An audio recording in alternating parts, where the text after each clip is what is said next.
Em Estrela. Rio-Niterói fez um teste e reduziu o consumo pela metade. Teste para o racionamento na ponte que liga o Rio a Niterói. A iluminação foi reduzida à metade esta noite. Foi também a última de luzes acesas nos campos de futebol. Por isso, a partida entre Vasco e Flamengo, domingo no Maracanã, vai ser mais cedo. No centro da cidade, o prédio do BNDES e a sede da Petrobras ficaram praticamente às escuras. Pouca luz também no Palácio Guanabara, sede do governo do estado. Ao contrário da Assembleia Legislativa, do Museu de Arte Moderna e do Monumento aos Pracinhas, no aterro do Flamengo. Por questão de segurança, a iluminação de ruas e avenidas vai sofrer apenas uma redução. De cada 3 postes, 1 será desligado de madrugada. O que fica fora do racionamento, não importa a hora do dia, são alguns serviços considerados essenciais. Hospitais, a questão de delegacias, corpo de bombeiros, penitenciárias, presídios, estações elevatórias de água e esgoto. Numa determinada rua, onde passe um circuito e esse cliente sensível, o hospital, estiver no meio dele, vamos procurar não desligar esse circuito. Refletores ligados a noite toda, as praias do Rio devem ficar assim por ordem da Prefeitura. Falta decidir se a solução vai ser a mesma para o principal símbolo da cidade. Viviane Medeiros, Jornal Hoje, Rio de Janeiro. E o presidente Fernando Henrique Cardoso recebeu hoje dos ministros Pedro Parente e José Jorge os detalhes do plano de racionamento de energia elétrica que o governo anuncia oficialmente amanhã. Vamos a Brasília com Cristina Serra. Cristina, a essa altura do campeonato, é possível adiar o início dos apagões? Nascimento, é isso que o governo quer. O objetivo é adiar o começo dos apagões em pelo menos um mês. Amanhã o governo anuncia medidas rigorosas para forçar a população a reduzir o consumo de energia. Só depois de avaliar o resultado dessas medidas é que o governo adotaria ou não os apagões. Quem gasta mais de 250 kWh por mês vai ter que aprender a economizar. Nitiana tem em casa o conforto da vida moderna. Geladeira, freezer, micro-ondas, liquidificador e chuveiro elétrico. A crise de energia fez a família mudar as lâmpadas e os hábitos. O banho demorado dos 4 filhos virou banho coletivo. Na última conta de luz, o consumo foi de 310 kWh mês, 60 a mais que o ideal para escapar da sobretaxa que Nitiana quer evitar. Outras medidas ainda devem ser tomadas. O engenheiro eletricista Martiniano Muniz mostra numa tabela que é possível uma família com 4 pessoas se adaptar aos tempos de crise. 4 banhos diários de 10 minutos cada representam 80 kWh por mês. 8 lâmpadas acesas 3 horas por dia são 15,12 kW. Freezer e geladeira ligadas 24 horas por dia consomem 108 kW. A televisão ligada 3 horas por dia são 13,5 kWh por mês. O ferro de passar sendo usado 2 horas 3 vezes na semana representa 24 kW. E a máquina de lavar, funcionando 1 hora 3 vezes na semana, gasta 8,4 kW. No fim de 30 dias, o consumo será de 249 kWh mês. Sem sacrifício, apenas com uso racional. O presidente Fernando Henrique se reuniu hoje pela manhã com os ministros José Jorge, de Minas e Energia, e Pedro Parente, que está presidindo a Câmara de Gestão da Crise de Energia, e com vários técnicos que fazem parte da Câmara. O governo está acertando os últimos detalhes do plano de racionamento que vai ser anunciado amanhã. Ian Semple, Jornal Hoje, Brasília. O racionamento de energia atingirá a construção civil, que é um dos setores que mais crescem no Brasil. Serão suspensas as novas ligações de rede elétrica em novos prédios comerciais e indústrias. Este prédio de escritórios em São Paulo tem 20 andares e deve ficar pronto em 12 meses. Mas a construtora ainda não contratou energia elétrica e nem vai poder contratar durante o racionamento, segundo resolução do governo. Na capital e Grande São Paulo, 90 prédios comerciais estão sendo erguidos. 10 serão entregues até o final do ano e podem ficar sem luz. Ao entregar um imóvel comercial sem energia elétrica, é como vender um produto inacabado. A pergunta que se faz agora é quem vai arcar com esse prejuízo. Quem construiu, quem vendeu ou quem comprou? A ponta final vai acabar recaindo sobre o consumidor. O Sindicato da Construção Civil está no escuro. A entidade quer definir o que fazer com as obras que estão sendo planejadas, as que já começaram e as que estão para serem entregues e não vão ter energia elétrica. O que mais preocupa são as obras que deveriam ser entregues em 2 meses. E quais são os possíveis caminhos para esses casos específicos? Não temos ainda. É uma incógnita. Quem abrir uma empresa a partir de hoje também será prejudicado por causa do racionamento. Embora consiga o registro na Junta Comercial de São Paulo, não vai ter a liberação de energia pela concessionária. Carlos Pozo, Jornal Hoje, São Paulo. As ligações de novas redes de energia elétrica para construções residenciais estão liberadas. Nos Estados Unidos também é hora de racionar. O presidente George W. Bush disse que a falta de energia ameaça a segurança e a economia do país. O plano americano para lidar com a crise foi anunciado agora há pouco. São mais de 100 propostas para enfrentar o que o governo americano chamou de a crise mais séria que os Estados Unidos já enfrentaram desde os anos 70. Carros que usam eletricidade e gasolina ganham um incentivo, isenção fiscal de 4 bilhões de dólares. É o único ponto que deve agradar aos ambientalistas. Bush quer a exploração de petróleo e gás natural em santuários ecológicos, o aumento da mineração de carvão. Ele também propõe suspender as restrições à construção de usinas nucleares. O risco de vazamento radioativo provocou a moratória, que já dura 25 anos. O presidente americano considera que a energia nuclear é mais barata e pode ser produzida sem perigo. As propostas do presidente Bush ainda vão ser votadas pelo Congresso e Senado americanos. Elas vão enfrentar muita oposição dos defensores do meio ambiente. E a Casa Branca foi realista ao reconhecer que a crise de energia nos Estados Unidos levou anos para se formar e ainda vai levar muitos anos para acabar. Ednei Silvestre, Jornal Hoje, Nova York. Também nos Estados Unidos, uma amostra de que a justiça, pelo menos, deve ser igual para todos. Gina Bush, a filha do presidente George W. Bush, foi condenada a prestar serviços comunitários porque é menor e bebia cerveja num bar. Gina Bush não contestou a acusação. Policiais disfarçados encontraram a filha do presidente bebendo no bar. Ela tem 19 anos e nos Estados Unidos o consumo de álcool só é autorizado para maiores de 21. Gina foi condenada a prestar 8 horas de serviço comunitário, assistir a um curso sobre os perigos do álcool e a pagar o equivalente a R$120 pelas custas do processo. No Brasil, Gina Bush não teria problemas. Aqui a idade mínima para o consumo de álcool é 18 anos. O menor pode ser detido e encaminhado ao SOS Criança. Os comerciantes que servirem bebida alcoólica a menores poderão também responder a processo. Pelo terceiro dia, mulheres de policiais militares protestaram em Curitiba por um melhor salário para os maridos. As mulheres fecharam a saída dos batalhões em várias cidades do Paraná. Chegaram a esvaziar os pneus de viaturas. Esta deitou-se no chão para impedir a saída dos carros do quartel. 2 mulheres foram presas por policiais do Batalhão de Operações Especiais. As mulheres dos PMs querem que o governo do Paraná aumente o salário dos maridos policiais militares. Mais de 100 animais serão sacrificados hoje no Rio Grande do Sul. O abate começou ontem, 11 dias depois de aparecer o primeiro foco de febre aftosa no estado. O gado está sendo abatido com tiros de fuzil por policiais militares e depois enterrado em valas. Mais de 130 animais foram sacrificados. Até o fim da tarde de hoje, outros 105 serão mortos em Santana do Livramento, na fronteira com o Uruguai. Falta agora decidir quantos animais serão sacrificados em Alegrete, que tem 3 focos da doença. Em Porangatu, interior de Goiás, 140 cabeças de gado serão sacrificadas hoje. Não se trata de um foco de febre aftosa. Os animais serão mortos como prevenção porque vieram de Mato Grosso sem os comprovantes da vacina. Há 6 anos, Goiás não tem casos de aftosa. Você vai ver a seguir no Jornal Hoje. O ex-presidente Clinton também é atingido por um ovo num protesto. O Programa Brasileiro de Combate à AIDS sofre uma derrota. Os laboratórios ganham munição para atacar o programa de distribuição de remédios.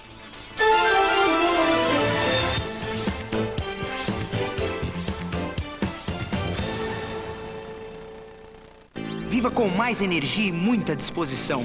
Tome Power Up. O energético Power Up foi buscar no equilíbrio da natureza a combinação perfeita entre o guaraná, a catuaba, o ginseng, a marapuama e o germen de trigo. Por isso, o Power Up combate o estresse, o cansaço físico e mental, aumenta o poder de memória e concentração. E Power Up é mais prático porque vem em cápsulas. Power Up, o energético natural. Compre nas farmácias. Repete rapidinho. O Shopping da Raja arrasa. Sua casa arrasa com o Shopping da Casa. Casa Raja arrasa é promoção da casa. A casa arrasa com o Shopping da Casa. O Shopping da Raja arrasa a sua casa. A casa raja a casa. Tá difícil de falar, mas tá fácil de comprar. Primeira Casa Raja arrasa. Sua casa nova de novo. Casa Raja Shopping. O melhor lugar da sua casa. Raja Gabaglia 3.950. Certezas a gente tem poucas, mas é bom saber que tem. Que depois de domingo tem segunda. Tem segunda, tem preguiça. Onde tem estrada, tem cobertura. Tem mato, tem bicho. Tem muro, tem outro lado. Onde tem dúvida, tem 1404. Tem dor, vai ter remédio. Tem moça, tem espelho. Onde tem vôlei, tem torcida. Tem par, tem ímpar. Tem problema, tem que ter solução. Onde tem celular, tem internet. Onde tem eu, tem você. Onde tem você, tem Telemig celular.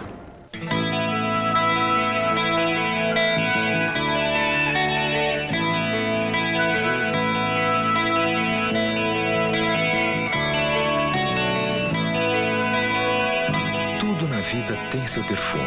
Agora sua casa também vai ter o dela. Chegou Poet Limpador Perfumado, com fragrâncias exclusivas que vão deixar sua casa com um cheirinho gostoso por muito mais tempo. Poet, o perfume que sua casa merece. Nesta quinta, no Video Show, Flávia Alessandra, malhando pesado para manter a forma. Frank Aguiar, numa tremenda aula de bom humor. E ainda, você vai curtir um divertido papo com Lucélia Santos e conhecer um pouquinho mais sobre essa nova turma que está agitando a telinha em Malhação. Nesta quinta, 15 para as 2 da tarde, Video Show. Nós falamos agora há pouco de São Paulo, mas toda a região sudeste já sente uma redução no consumo de energia. Novas informações agora sobre o racionamento com a repórter Maria Manso, que está na Eletropaulo, a empresa fornecedora de energia em São Paulo. Maria Manso. Nascimento, nós estamos acompanhando aqui pelos gráficos do Operador Nacional de Sistemas. Esses gráficos aqui demonstram o consumo na região sudeste, que consome 40% de toda a energia do país. A economia de ontem para hoje é de 4% em média. Aqui embaixo a gente vê o consumo na região da Grande São Paulo. Aqui a economia foi um pouco maior. Nas últimas horas já chega a 5%. Isso quer dizer que os moradores da Grande São Paulo apagaram de ontem para hoje 92 mil lâmpadas daquelas comuns de 100 watts, Nascimento. E o vice-primeiro-ministro britânico John Prescott lamentou hoje a briga que ele teve com um manifestante no país de Gales. Prescott estava a caminho de um comício quando foi atingido por um ovo e reagiu a socos. A polícia separou os brigões. O manifestante de 29 anos foi preso. O Partido Conservador de oposição criticou a reação de John Prescott e alguns políticos chegaram a pedir sua renúncia. Já o primeiro-ministro britânico Tony Blair defendeu o vice, que chamou de leal, verdadeiro, decente e forte. Os jornalistas riram e Tony Blair ainda disse, principalmente no braço esquerdo. E o ex-presidente americano Bill Clinton também levou a sua ovada hoje. Foi durante uma visita a Varsóvia, na Polônia. Clinton saía de uma loja de antiguidades quando um rapaz atirou o ovo. Acertou no braço do ex-presidente americano, que tirou o paletó sujo e continuou o passeio. O rapaz que atirou o ovo foi preso. Os senadores Antônio Carlos Magalhães e José Roberto Arruda preparam agora suas estratégias para evitar a aprovação do pedido de cassação do mandato no Conselho de Ética do Senado. Voltamos neste momento a Brasília com Cristina Serra. Cristina, como será a defesa dos senadores a partir de agora? Nascimento, o senador Arruda diz que, já que a votação no Conselho de Ética vai ser aberta, então ele não teria cometido o crime ao ler a lista com os votos dos senadores, no caso Luiz Estevão. Já os advogados do senador Antônio Carlos Magalhães argumentam que a pena de cassação do mandato proposta pelo relator Saturnino Braga é um exagero. A estratégia dos advogados e dos senadores ligados a Antônio Carlos Magalhães é dizer que a cassação proposta pelo relator foi um exagero. A defesa está preparando um memorial com 5 páginas que na segunda-feira vai ser distribuído a todos os senadores do Conselho de Ética. A cassação foi proposta pelo senador Roberto Saturnino. Nenhum dos outros integrantes do Conselho se manifestou ainda. Para os senadores do PFL baiano, o argumento da defesa pode justificar a apresentação de um voto em separado. Cujo ponto principal é não considerar o pedido de cassação.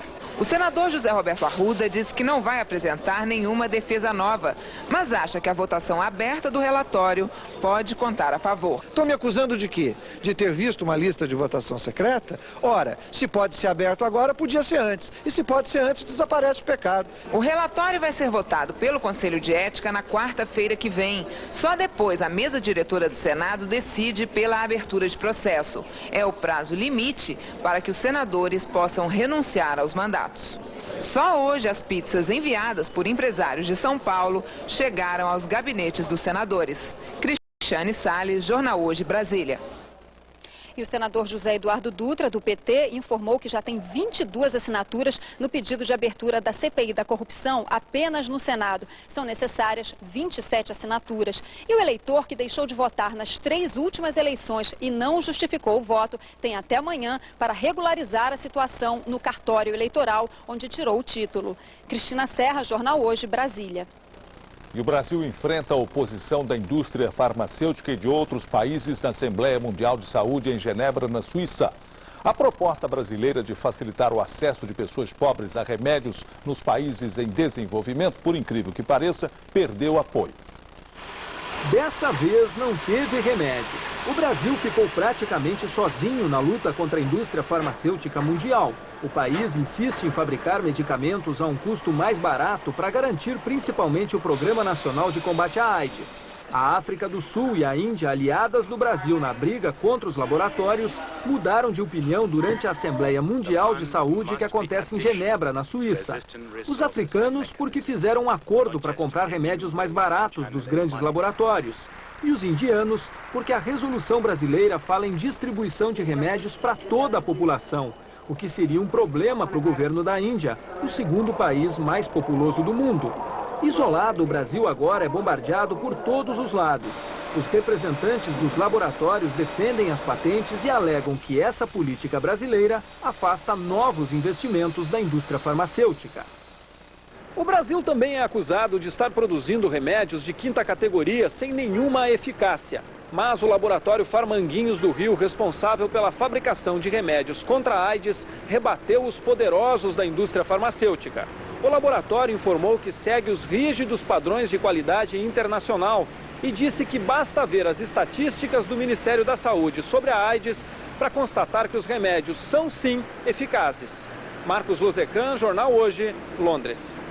Depois da chuva dos últimos dias, especialmente na região sudeste, vem aí uma frente fria em boa parte do país. Patrícia Poeta. A previsão é de muito frio a partir de hoje à noite nos estados do Sul, Mato Grosso do Sul e São Paulo. Deve gear no interior desses estados e até nevar nas serras gaúcha e catarinense. Hoje ainda chove bastante em várias cidades. É a previsão para esta faixa escura que vai do Rio de Janeiro ao extremo norte e também no litoral da região sul. Mas a massa de ar polar que está chegando ao país diminuirá as nuvens e fará a temperatura despencar nesta área mais clara. No Nordeste, dia de sol forte e muito calor. A máxima hoje não passa dos 16 graus em Curitiba e chega aos 32 em Fortaleza. Patrícia Poeta e o tempo hoje.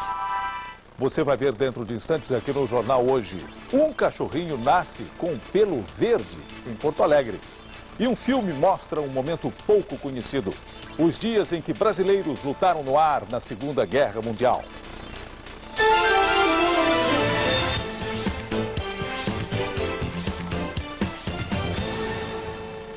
A Natura apresenta uma nova forma de tratar a pele.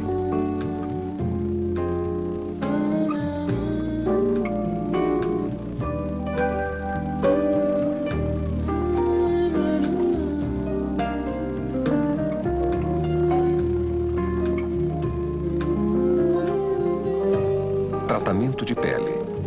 Agora, em cores. Maquiagem Natura.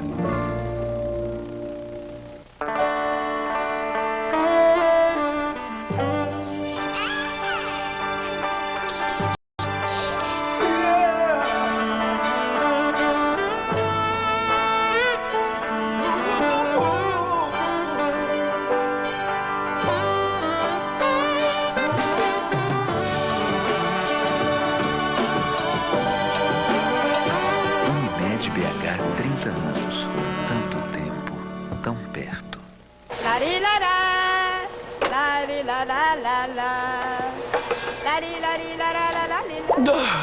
Até que enfim. Ela não te deu folga hoje, né? Ela pega o ferro, liga, dá só uma passadinha. Depois ela pega o ferro, liga, só pra passar a blusinha. A roupa não fica amassada, mas no fim do mês, o bolso fica lisinho, lisinho.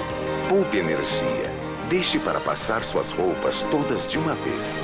É bom para o Brasil. É melhor para você. Na vida da gente tem muita coisa boa. Nossa família, que a gente tanto ama, nossa casa, nossos amigos. E o melhor de tudo, poder contar com quem está do nosso lado. Margarina Qualy comum 500 gramas 1,38. Detergente em pó Gold 900 gramas 2,49. Leite condensado Moça lata 395 gramas 1,19. Faça suas compras e pague com cheque para 15 ou 30 dias. Estrela d'Alma. Nossa estrela é você. Hoje, denúncia, investigação. Fique ligado nos casos que desafiam a justiça. Linha direta. E logo depois, não dá para resistir ao doce e animado lar da grande família.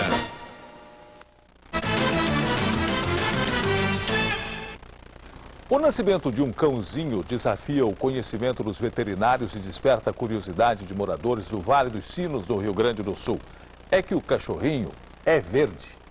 Os outros 6 filhotes de vira-lata são brancos. Uma rara alteração genética ou o contato do cão com as secreções do parto são algumas das explicações até agora. Enquanto os veterinários investigam, o cãozinho foi batizado, recebendo o nome de Hulk, uma referência ao personagem das histórias em quadrinhos e da TV. 2 veterinários examinaram o cãozinho logo depois do nascimento e disseram que o caso é raro e que não houve fraude para alterar a cor do animal. Uma nova vida depois dos 60. 300 idosos de todo o Brasil reunidos no litoral do Ceará festejam a melhor idade. Agora, eles têm todo o tempo do mundo para viajar, dançar, brincar, amar, enfim, viver e com muito mais experiência.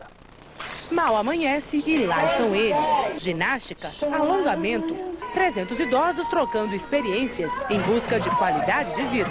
Tá me divertindo pra valer. Depois, caminhada de 1 hora e ninguém se cansa. Nem a dona Raimunda. Sabe quantos anos ela tem? Eu tenho 80, o corpinho é de 40. Olha, ainda não são nem 7 horas da manhã e eles já fizeram tudo isso dando essa canseira aqui na gente. Mas o que eles estão aprendendo aqui mesmo é usar o corpo para isso, para viver bem como um grande aliado todos os dias. Eles descobrem o prazer de brincar com o corpo. A japonesa que mora em Palmas, no Tocantins, vê o mar pela 2ª vez. Dona Neuza também se encanta com a paisagem. É uma coisa assim fantástica, é encantador. Dona Alda, 70 anos, redescobre a sensualidade na dança do ventre. Setentona aqui, né, filha? Tem alegria, né? Fazer tudo que eu não fiz quando era jovem. E Dona Verônica, com 2 pontes de safena, cai no forró. Aqui, autoestima, alegria, não tem contraindicação. Eveline Frota, Jornal Hoje, Caucaia, Ceará.